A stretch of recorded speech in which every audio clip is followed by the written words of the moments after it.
to 1949, and when she was about 8 years old, she witnessed a priest throw a live baby into a furnace that heated the school.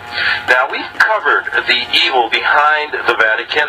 You can go to my website and see the testimony of Sister Charlotte, who was a cloistered nun, who talks about the same evil that went on behind those walls. And we also have had on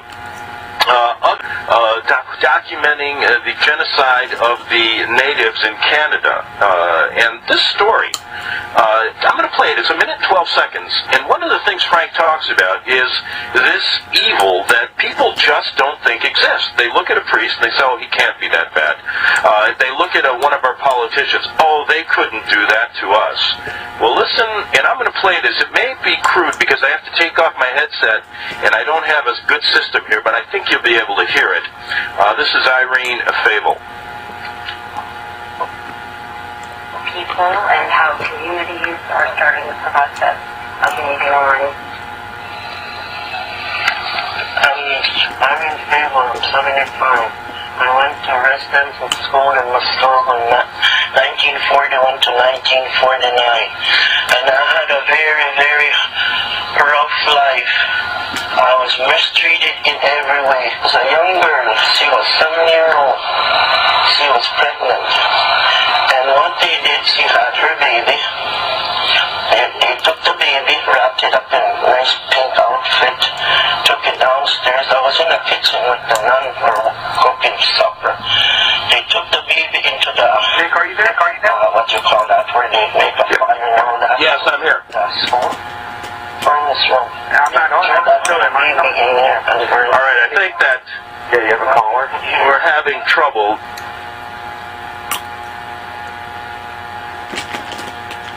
Go ahead and call. Okay, I don't know if we heard. Frank, were you able to hear that? Yes, I did. Okay, I did hear that, and it saddens me that people who have really no agenda to push are regarded as honest and true. So many come forward, and yet the damning evidence they provide gets washed away through history. Yeah, and this is something that's going on today. We're witnessing a woman saying that the genocide of her people included the throwing of babies into a furnace by a Catholic priest. Now, how can anyone deny that there's this evil in the church exists in the Vatican? And you have, and let me give you a little bit of an introduction, because you have tried to study this for a number of years, and I say the author, my guest, Franco Collins, is the author of the Almanac of Evil, who has explored the deep historic origins of evil, particularly how this origin reflects in the Vatican, and more particularly, and we're going to talk about this today, the recent discoveries of Frank regarding the Polish death camps, which were arranged in the shape of an immense pentagrams that, when the sides are extended, ley lines, they pass through most interesting locations such as Rome, and O'Collins thinks this is not a coincidence. At the center of the pentagram is a pentagon. Polish camps in the town of Pulway, that was an ancient temple of Cybele exists there. St. Peter's Basilica in Rome is built on top of intact the same ancient tomb of Cybele, and Rome is also the center of Baalism, disguised as Christianity, attributed, and Frank talks about this. He says this is a long-standing battle of good and evil, and not only in this world, but the next. They collect souls. And Frank, you have researched this subject, and it is amazing to me how many people still cannot grasp that these people just don't think the way we do, correct? Well, they don't. They don't think. To be fair, to live life, it's perfectly rational to think about your family, your job, your career, and really not bother yourself with this kind of thing. But these people who gravitate towards the church and become involved and become obsessive by the history, they think in terms of not just years but decades and centuries. But if I could just answer one thing that you raised, and I think the most difficult reason why, and I believe this is the reason why. The reason why people still don't believe that the Vatican is the epicenter of evil on this is the lack of clear published motive.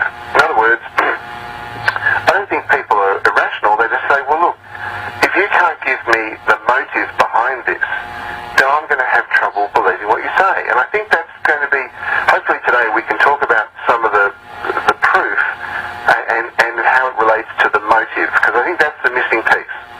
Good point. Yeah, let's do that. Go ahead. Well, look, the missing motive is most relevant for people is there's been so much destruction by the church.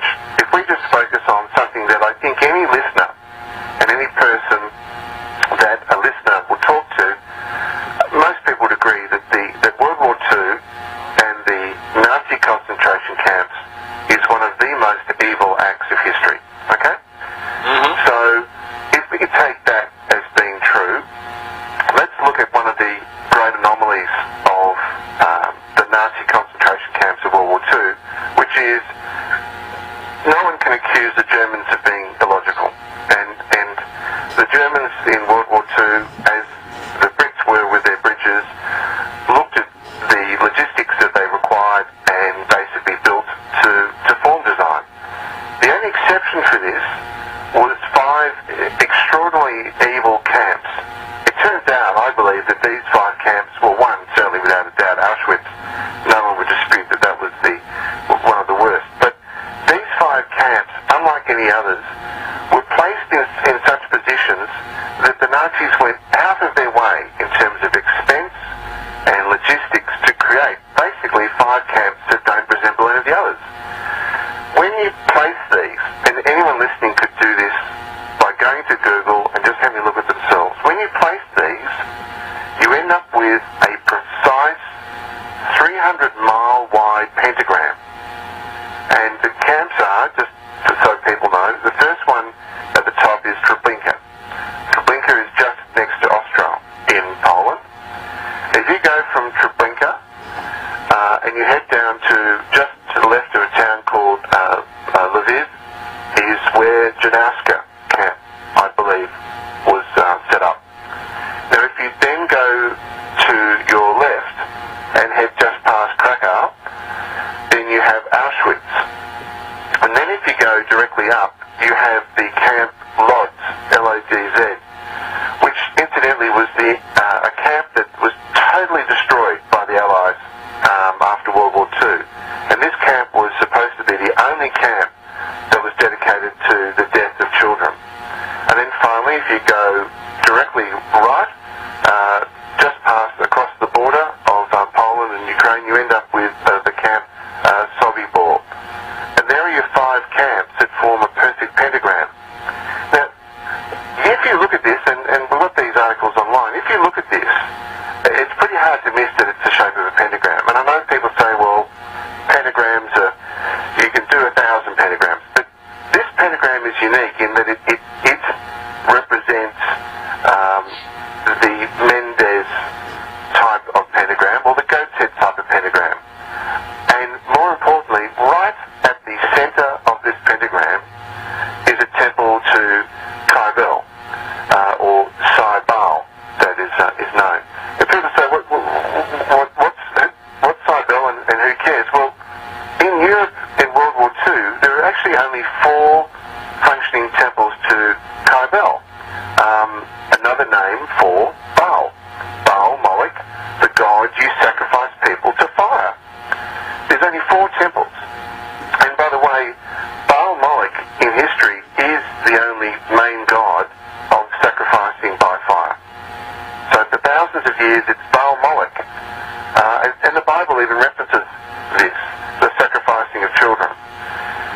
There are 4 temples. One was Puławy, the second was Warsaw, the third was Tivoli outside of Rome, and the main centre, the centre that's been most important for 2,000 years, is right underneath the Vatican. In fact, Vatican Hill was the most important temple to Baal 200 years before Christ walked the earth. Now, if I just stop there, what do you think? I mean, does that make sense to start with? Yeah, now we have on my website,